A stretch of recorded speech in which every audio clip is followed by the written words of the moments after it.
Obboloota koo akkuma beektanii yeroo ammaa kana dookteroota, hojjetaa baankii, barsiisota, hojjetaa mootummaa akkam caalaa jireenya baay'ee nama hawwisiisuu fi jireenya baay'ee namatti tolu jiraachaa kan jiranii tiiktookeroota, yuutuuberoota fi namoota hojii onlaayinii adda addaa hojjetanidha jechuudha. Namoonni kun ji'atti maallaqa kumaatamaan lakkaa'amu hojjechuutti jiru jechuudha. Fakkeenya takka isiniin fudhadhaa.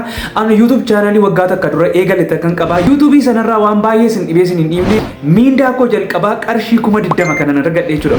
Waan baay'ee isin dhibu obboloota koo YouTube miindaa koo kana naaf kaffaluuf dokumentii nan gaafanne yuunivarsiitii galteettaa muuxannoo qabdaa jedhee nan gaafanne waan baay'ee isin dhibee isin hin dhiibne nan hojjedhee gatii hojii kootii akkasumaan naa kaffale. Obboloota koo argitanii barattanii waggaa meeqa gubdanii achi baatanii ramadamuuf tokko nama qabaachuu qabdu. Yoo nama hin qabaanne qabxii qabaachuu qabdu. Yoo qabxii hin qabaanne immoo birrii qabaachuu qabdu. Gubboo kaffaltanii iddoo gaarii galuu kan dandeessan argitanii as teessanii maallaqa hojjechuu dandeessu obboloota koo. Isiniif haa galu hin goyyoominaa. An fakkeenyaaf barataa yuunivarsiitii waggaa 5ffaadha. Kutaa 12 eeggan fixeen booddee yuunivarsiitii waggaa 5ffaa koon dabarsaa jira. Walitti yoo idaane waggaa 17 jechuudha. Ganaa immoo waggaa 2tu naafa. Digirii koo jalqabaa qabachuu waggaa 19 jechuudha kan inni natti fudhatu. Mee fakkeenyaaf yoo barumsi natti toluu didee yookiis immoo yoo akkaataa adda addaan barumsa kana yoo adda kute sa'aatii kanatti mootummaan mucaan kun baay'ee dadhabeera waggaa 17 guutuu aarsaa kaffaleera jedhee inshuraansii 0.5 waan naa kaffaluun qabu. Argitanii egaa obboloota koo YouTube chaanalii banachuuf bilbilli isin harka jiru qofti gaadha. Viidiyoo YouTubeif hojjettan edit gochuuf bilbilli isin harka jiru qofti gaadha. Thumbnail hojjechuuf bilbilli isin harka jirtu qofti gaadha. Kan isin irraa eegamu saayikoo seetaappiidha jechuudha. An yeroon YouTube eegale bilbila Samsung A22 jedhamtuudhaan jechuudha. Ammallee viidiyoo kana waraabaa kanaan jiru bilbiluma sanaanii jechuudha. Kanaaf egaa YouTube eegaluuf bilbilli isin harka jiruu fi iimeelii qofti gaadha. Egaati viidiyoo kana irratti kan waliin ilaallu akkamitti YouTube chaanalii mataa keessanii gargaarsa nama takka malee akkamitti banachuu akka dandeessanii fi eegga banattanii immoo akkamitti viidiyoo upload gochuu akka dandeessan tokko lamaan isinitti argisiisa. Nu wajjiniin turuun dagatina. Chaanalii kiyya kanaaf haaraa yoo taatan subscribe gochuun maatii akka taatan asumaan isin gaafadha. Akkasumallee like gochuun biyyoota keessanii share gochuun komentii keessatti immoo yaada naaf qabdan akkanaaf qoodan asumaan isin gaafadha. Waan gootaniif guddaa galatooma.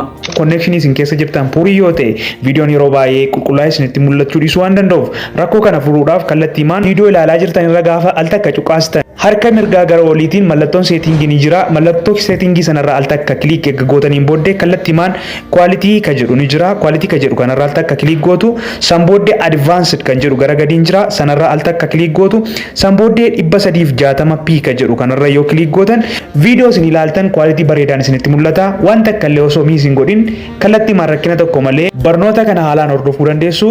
Kanatti dabalatee barnoota YouTube wajjin wal qabatu akkasuma barnoota TikTokii akkasuma barnoota hojii onlaayinii argachuudhaaf kallattiimaan YouTube irra seenuudhaan mo'ii miidiyaa jettanii akkasittiin barreessitu. Akkasittiin akkaawuntii koo gaafanne isinii fidu kallattiimaan akkaawuntii sanarraa al takka kiliik gootu. Al takka eegga kiliik gootaniin booddee fuula YouTube akkaawuntii kootii akkasitti isinii fidaa jechuudha. Kallattiimaan playlist kan jettu kanarraa al takka kiliik gootu. Haala qindaa'aa ta'een barnoota TikTokii afaan Oromootiin, barnoota YouTube afaan Oromootiin, barnoota hojii onlaayinii afaan Oromootiin akkasumallee barnoota kan biroo argachuu dandeessu bifa qindaa'een jechuudha. Amma gaa kallattiimaan akkamittiin YouTube akkaawuntii mataa keessanii banachuu akka dandeessan isinitti argisiisaa jechuudha. Hundumti keessan appilikeeshinii YouTube ni qabdu jedhee yaada. Bilbilli kamiyyuu appilikeeshinii YouTube mataa isaarraa ni qaba jedhee yaada. Kallattiimaan gara appilikeeshinii YouTube bilbila keessan irra deemuudhaan al takka kiliik gootu. Al takka eegga kiliik gootaniin booddee kallattiimaan gara peejii YouTubeetti isin fudhata jechuudha. Akkasittiin isin fudhata. Akkaawuntii kanaan dura email akkaawuntii yoo qabaattan akkasitti seeneetti kan argitanii yookiis immoo bakka kanatti wanni gurraacha wayii ni argamaa jechuudha. Yookiis kan keessan bakka kanaan argamuu danda'a. Kan kiyya bakka kanaan jira. Yeroo baay'ee bakka kanaan kan argamu jechuudha. Kanaaf kanarraa al takka kiliik gootu. Al takka eegga kiliik gootaniin booddee switch akkaawuntii kan jedhu kanarraa al takka kiliik gootu jechuudha. Al takka eegga kiliik gootaniin booddee akkasinitti isinii fidaa jechuudha. Kun akkaawuntiin kanaan dura banee jirudha jechuudha.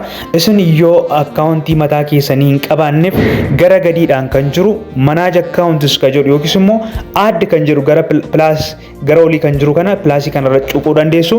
An kallattiimaan manage account ka jedhu kanarra tuqee isinitti argisiisaa jechuudha. Egaa akkuma argitan kanaan dura imeelii yoo qabaattan imeeliin adda addaa akkasittiin jalqaba irratti kan dhufee isinitti argamu. Kan koo gara gadiitti add account ka jedhu ni jira. Add account kan jedhu kanarra al takka kiliik goonaa jechuudha. Al takka kiliik eegga gooneen booddee kallattiimaan Google ka jedhu kanan argitu yaada. Google kan jedhu kanarra al takka cuqaastu. sanirra eegga cuqaastaniin booddee kallattiimaan bilbilli keessan paatarnii yoo qabaate paatarnii akka irraa kaastan yookiis immoo paaswordii akka itti guuttan isin gaafataa jechuudha. Itti guuttuu san booddee kallattiimaan gara iimeelii kiriit gochuutti isin fudhataa jechuudha. Ma asirratti phone number jechaa jira garuu kiriit account ka jedhu kanarra tuqnaa jechuudha. For my personal use ka jedhu kanarra tuqnaa. San booddee maqaa keenya jalqabaa seensisnaa amma isinitti argisiisumaaf waan ta'eef akkasuma isinitti argisiisaa mo'ii isinitti argisiisuudhaaf isinitti argisiisuuf waan ta'eef kallattiin akka goonerraa kan maqaa keessanitti galchattu jechuudha.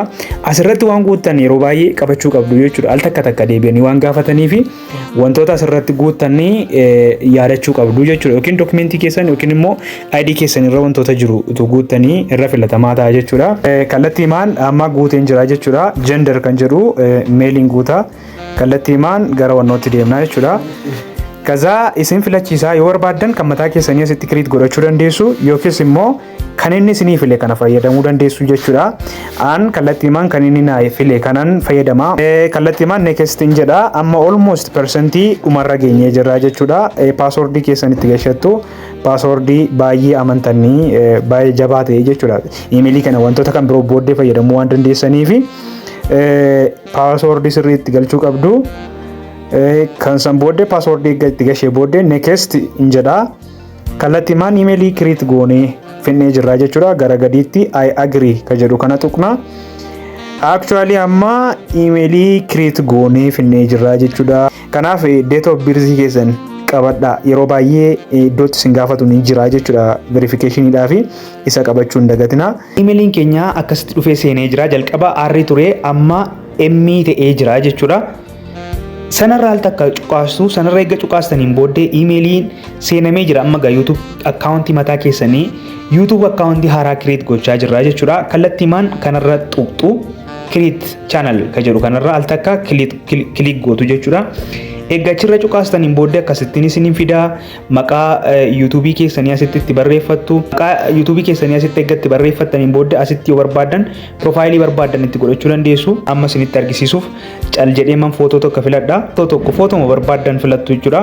Ani isinitti argisiisu waan ta'eef footoo kanan filadhee akkasittiin zoom gootanii galchuu dandeessu. Footoo kanan filadhee san booddee save as a profile picture ka jedhu kanarra al takka kilik gootu san booddee footoon keessan dhufee asii mul'ata jechuudha. Kun argitaniittu footoon asiin dhufee mul'atee jira.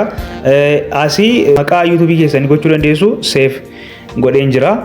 Asii eegga save godheen booddee kallattiimaan kiriit channel kan jettu kanarra al takka cuqaastu jechuudha. Sanarra eegga cuqaastaniin booddee YouTube mataa keessanii kiriit ta'ee jira jechuudha. YouTube akkaawuntiin kiriit ta'ee jira. Amma garuu YouTube akkaawuntiin kiriit ta'u qofti ga'aa miti jechuudha. YouTube akkaawuntiin amma kiriit goone kun kanaadha jechuudha. YouTubein kiriit ta'e kun kanaadha jechuudha. YouTubein kun kiriit ta'ee jira garuu viidiyoo hin qabu. Viidiyoo asirraan kallattiimaan kiriit ka jedhu kanarra yoo tuqxan kallattiimaan ammuma kallattiimaan viidiyoo upload gochuu shortii kiriit gochuu upload gochuu liivii seenuu namni ka jedhu isinitti argisiisa. Yoo barbaadan immoo pilaasii qixa kana ga jirtu kanarra tuqxanii viidiyoo lafaa qabdan yookiis immoo kallattiimaan viidiyoo waraabdanii gadhiisuu dandeessu jechuudha. Amma fakkeenyaaf viidiyoo wayii takka cal jennee upload goona. Amma viidiyoon kun daqiiqaa 0.1 minaaminidha. Viidiyoo kana upload goona. Next ka jedhu kanarra tuqna. Next kan jedhu kanarra tuqne viidiyoo kana upload gochaa jirra. Amma qixa kanatti taayitilii viidiyoo keenyaa itti barreeffanna jechuudha. Taayitilii viidiyoo keenyaa itti barreeffanna. Fakkeenyaaf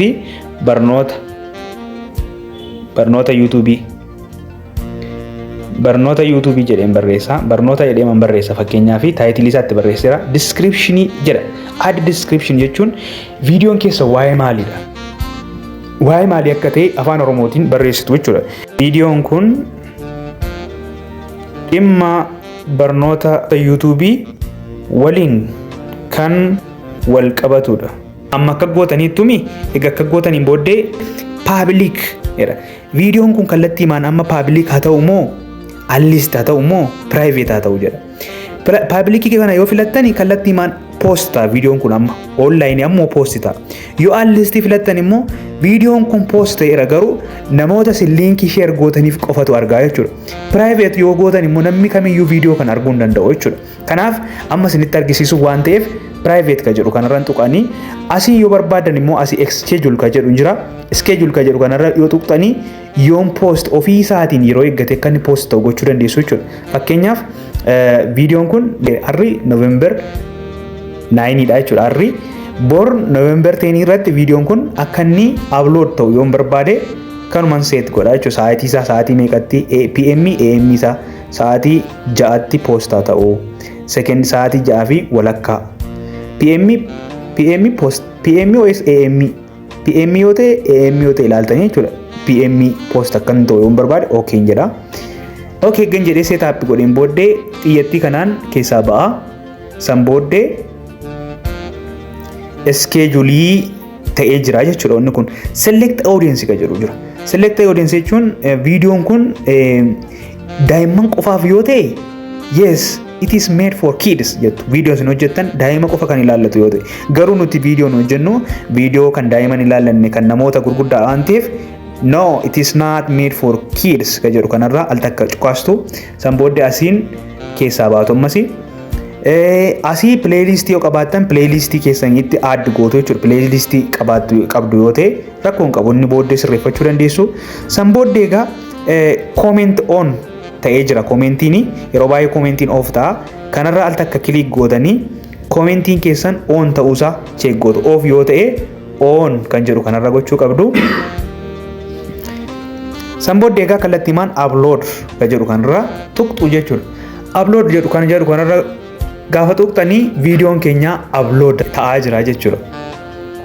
Asiin akka argitan kana lakkaa'aa jira. Videoon keenya kallattiidhaan upload ta'aa jira jechuudha. Almost upload ta'ee dhumuuf deema. Amma gara rakkinni jiru as biratti. Videoon kun upload ta'ee gadhumeen booddee thumbnailii footoo bareedaa waa'ee viidiyoo keenyaa ibsu favoriizaa godhannee irra galchachuudhaaf dirqama akkaawuntiin keenya kun verify ta'uu qaba jechuudha. Akkaawuntiin keenya kun verify osoo hin ta'in thumbnailii irra galchachuu hin dandeenyu. Darbee immoo viidiyoo daqiiqaa 15 olii upload godhachuu hin dandeenyu. Kanaaf egaa mee fakkeenyaaf viidiyoo daqiiqaa 15 olii pilaasii kanarra tuqee upload gochuuf yaalla. Viidiyoo daqiiqaa 15 olii akka inni fudhanne isinitti argisiisa jechuudha. Viidiyoo daqiiqaa 15 olii argadheen jira. Videoon daqiiqaa 19 ho'iidha. Viidiyoo kanarra kilik godha. San booddee next godha. Isinitti argisiisa akka inni fudhachuu hin dandeenye jechuudha. San booddee taayitilii keenyatti barreeffannaa. Zimee deema isinitti argisiisuma waan ta'eef zimee deema upload. No it is not for kid jedheera upload. Argitanii upload gochuudhaaf dirqama verify gochuun qaba jechuudha. Akkaawuntii kana verify gochuu. Qabiisni guddaan qixxa kana jira jechuudha. Verify ta'uu qaba akkaawuntiin keessan. Akkamitti verify akka gootan isinitti argisiisa. Kabiraan immoo viidiyoo ishee jalqabaa upload godhanne ishee daqiiqaa xiqqoo sana ishee makanaa jechuudha. Mee thumbnail irra kaa'achuu akkamitti thumbnail irra gochuu yaalla. Viidiyoo daqiiqaa 15 gadi ta'eyyuu thumbnail keenya irra kaa'achuu hin dandeenyu jechuudha. Amma egaa mee thumbnail irra gashee isinitti argisiisa. Thumbnail irra gashachuuf tuqaa 3 gara dhumaa jirtu kanarraa al takka tuqaasna. San booddee edit kan jedhu kanarraa al takka tuqna. Sanirra eegga tuqneen booddee qixxa kana mallattoo script akka fakkaattu ni jirti. Isheerra al takka tuqna. Isheerra tuqnee kunoo thumbnail irra galchannaa jechuudha. Amma thumbnail irra gashachuuf qixxa kanarra tuqna. Argitanii ammas maallaan jedhee unlock more on YouTube. Verify naan jechaa jira jechuudha. Verify gochuu qabna jechuudha. Dirqama akkaawuntii keenya kana verify gochuu qabna.